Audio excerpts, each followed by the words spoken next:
किसी गांव में एक उच्च स्तरीय विद्यालय था जिसमें आकाश नाम का लड़का तथा शीतल नाम की लड़की विद्यालय पढ़ने के लिए जाया करते थे। आकाश बहुत पहले से ही उसी स्कूल में पढ़ाई कर रहा था, मतलब कि आकाश की पढ़ाई उस स्कूल में क्लास 1 से ही हो रही थी। लेकिन जैसे ही आकाश क्लास 7 में पहुंचता है, वैसे ही क्लास 7 में ही एक लड़की कहीं दूसरी जगह से ट्रांसफर करा के उस क्लास में नामांकन लेती है। दूसरे स्कूल से आने के बाद उस स्कूल में नामांकन लेने वाली उस लड़की का नाम शीतल था।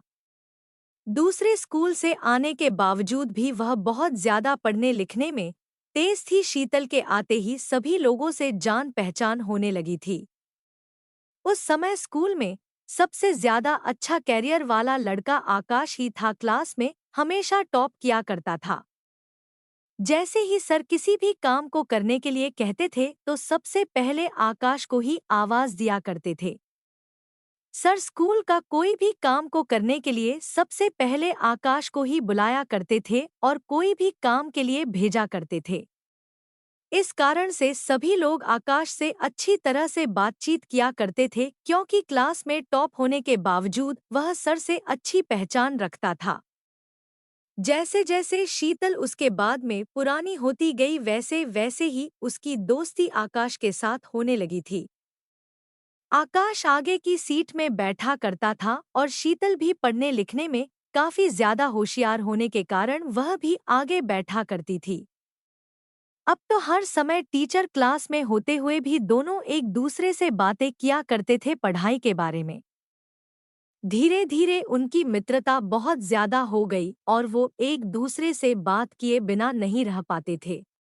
अगर किसी दिन आकाश स्कूल नहीं जाता था तो शीतल का मन नहीं लगता था।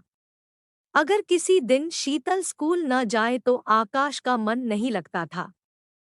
दोनों की दोस्ती होते होते 2 साल लग गए थे और अब शीतल और आकाश क्लास 9 में पहुंच गए थे। दोनों की दोस्ती अब प्यार में बदलने लगी थी। वह दिन दूर नहीं था कि अब वो लोग मैट्रिक में पहुंच जाएंगे, मतलब के क्लास 10 में पहुंच जाएंगे। ऐसे में अब वो दोनों को बिछड़ने का डर सता रहा था, क्योंकि शीतल का घर कहीं और था और आकाश का घर कहीं और था। जिस कारण से दोनों को यह चिंता सताने लगी थी कि अगर हम लोग मैट्रिक की परीक्षा दे देते हैं, उसके बाद हमें स्कूल तो छोड़ना नहीं पड़ेगा। क्योंकि जिस स्कूल में वह लोग पढ़ाई करते थे वह स्कूल में केवल मैट्रिक तक की ही पढ़ाई होती थी। उसके बावजूद दोनों अब एक दूसरे के बिना उदास रहने लगे थे, क्योंकि उन्हें यह जानकारी मिल गई थी कि अब 2 से 3 महीने पढ़ाई करने के बाद अब तो हम सभी को घर में ही पढ़ाई करनी पड़ेगी। क्योंकि मैट्रिक में कुछ दिन पढ़ाई करने के लिए छुट्टी दे दिया जाता था स्कूल से, ताकि घर में सभी लोग अपनी अपनी तैयारी अच्छे से कर सके।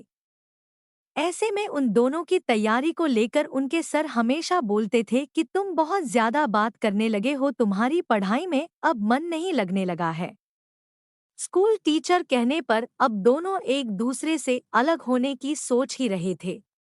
उसके बाद शीतल कहती है कि टीचर हमें बार बार बोल रहे हैं कि बहुत ज्यादा तुम्हारा बातचीत हो रहा है।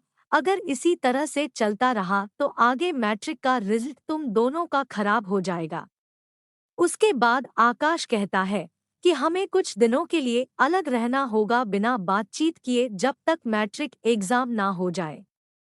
दोनों लोग अपने अपने मन को समझा कर यह फैसला कर लिया कि अब से हम दोनों एक दूसरे से बात नहीं करेंगे, ना ही मिलेंगे। अब दोनों लोग तथा स्कूल के सभी छात्र छात्राएं, स्कूल से छुट्टी हो गया था, सभी लोग अब घर में अपनी मैट्रिक परीक्षा की तैयारी कर रहे थे। साथ ही आकाश भी अपनी मैट्रिक की परीक्षा की तैयारी में दिन रात पढ़ रहा था और उधर शीतल भी अपनी मैट्रिक परीक्षा की तैयारी करने के लिए दिन रात पढ़ रही थी। जैसे जैसे मैट्रिक की परीक्षा नजदीक आ रही थी, वैसे वैसे ही परीक्षा के दिन मिलने की तमन्ना दोनों को दिलों में जाग रही थी। शीतल सोच रही थी कि परीक्षा देने जब जाएंगे तो हम दोनों साथ में ही जाएंगे, लेकिन आकाश कह रहा था कि जब तक एग्जाम पूरी तरह से खत्म नहीं हो जाते हैं हम लोग आपस में नहीं बात करेंगे और नहीं मिलेंगे। जैसा सोचा था ठीक वैसा ही हुआ, क्योंकि मैट्रिक परीक्षा के समय में शीतल के पिताजी उसके साथ स्कूल सेंटर तक पहुंचाने के लिए जाया करते थे, जिस कारण से आकाश चाहकर भी उससे बात नहीं कर सकता था। धीरे धीरे मैट्रिक की सभी परीक्षाएं खत्म हो गई। उसके बाद वे दोनों अब एक दूसरे से मिलने के लिए चाहते थे, लेकिन कहाँ मिलना है इसकी जानकारी दोनों को किसी के पास भी नहीं था, क्योंकि जहाँ वे लोग रहते थे वहाँ एक गांव था और गांव में मिलने के लिए पार्क इत्यादि नहीं होते हैं।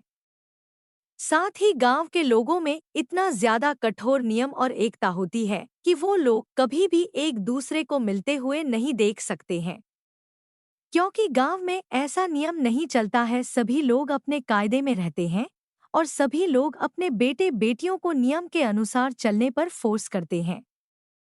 मैट्रिक परीक्षा तो खत्म हो चुकी थी, लेकिन इसके बावजूद भी दोनों एक दूसरे से नहीं मिल पा रहे थे। लेकिन एक दिन दोनों की अचानक मुलाकात होती है, वैसी परीक्षा देने के लगभग 4-5 साल बाद।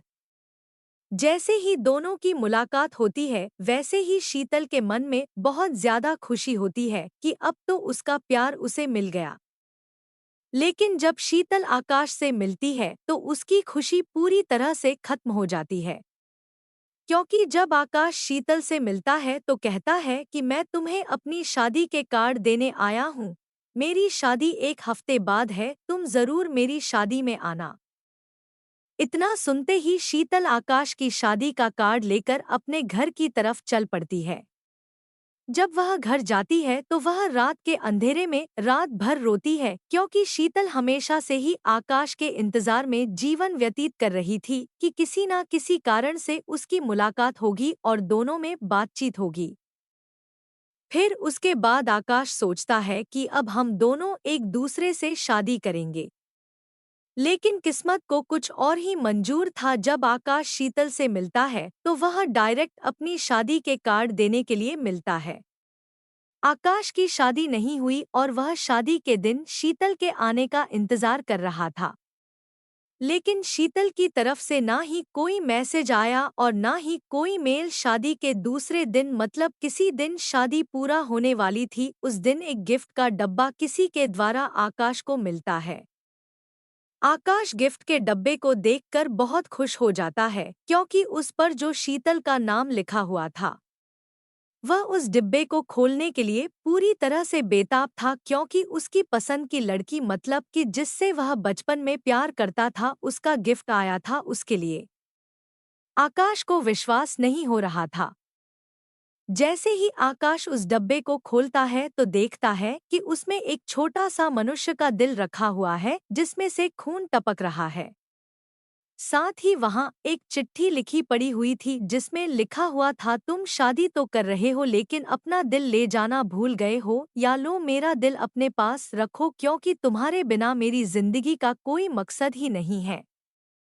इतना पढ़ते ही आकाश पूरा पसीना से लथपथ हो गया और उसे कुछ समझ में नहीं आ रहा था कि उसके साथ ये क्या हो गया, क्योंकि इस तरह तो पहले कभी शीतल शादी के बारे में कोई बातचीत नहीं की थी और ना ही उसके बाद जब मैं कार्ड देने के लिए गया था तो कोई बातचीत नहीं हुई। आकाश के पैरों तले जमीन खिसक गई, क्योंकि जिस बात का उसे जरा भी अंदाजा नहीं था वही बात उसके साथ हो गई थी। इस स्कूल लव स्टोरी से हमें यह सीखने को मिला है कि हमें अपने चाहने वालों को कभी धोखा नहीं देना चाहिए, क्योंकि हम जिससे प्यार करते हैं उससे पूछे बिना जिंदगी का कोई भी फैसला नहीं करना चाहिए, क्योंकि जितना हक हमारी जिंदगी पर हमारा है उतना ही है हमें प्यार करने वालों का भी है। ऐसे में हमें सबकी खुशी के बारे में जानना चाहिए और उसकी खुशी को पहचानना चाहिए। उम्मीद है कि आप सभी लोगों को हमारी लव स्टोरी, आप सभी लोगों को पसंद आया होगा।